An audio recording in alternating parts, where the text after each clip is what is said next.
I'm sitting here in the only shirt I own. I've been laughing at it all morning every time I look at the monitor. I'm going to one-up you because I'm in a hot tub. Oh, now you made it weird. Absolutely. 3, 2, 1. Hey everybody, John Foss, CW Twin Cities. I'm talking with Mike Rowe. We're talking about his new book, which is called The Way I Heard It. Mike, tell us all about it. The Way I Heard It started as a podcast, resulting from the fact that I love to write short biographical mysteries in the style of Paul Harvey, who you might recall as being the originator of a radio program called The Rest of the Story. I started doing this because I'm a fan of Paul Harvey, and somebody said I should get in the podcast space. So every time I took a plane ride, I wrote a mystery. Today, that podcast is the #1 short-form podcast in the world, which completely freaks me out. Publisher came along and said you should make it a book. I said okay. What came out the other end was a collection of these stories interrupted by a memoir, which I'm now told is the feel-good hit of the holiday season. Can't wait to read it. I've listened to the podcast, and your writing is very interesting. For example, for the people out there, the last one I listened to talked about Islamic jihadism, Claire Danes, but the focus was farting. Tell us about that. Well, there you go. I spoiler alert, I don't want to tell you who's at the center of it, but I saw a clip on YouTube a couple of years ago of Claire Danes being interviewed.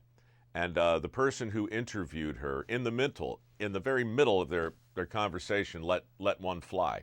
It was so loud, it's jarring.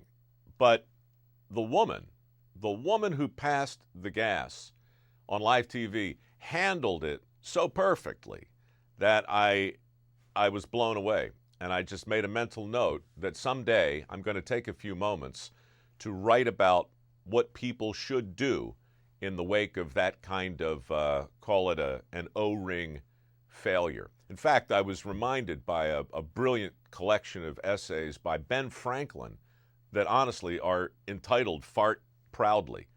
And so I figured sooner or later I'm going to look for an excuse to tell that story, and I found one. When you say you were blown away, was that pun intended? You bet it was, John. All my puns are intended. And are you really in a hot tub right now? Be honest. Of course. I'm so clearly in the wrong line of work. I should be in a hot tub interviewing people who only own one shirt. That would be incredible. Well, we were shooting a commercial in a hot tub, and I was like, hey, kill 2 birds with 1 stone, and it's an excuse to get in the hot tub. What kind of commercial are you shooting in a hot tub? It's a heating and plumbing commercial. Oh, of course. We have an amazing actor who does some awesome laughing in here with the bubbles. You have more important things to do. Doug Sidney, look him up. All right, I will. That's amazing.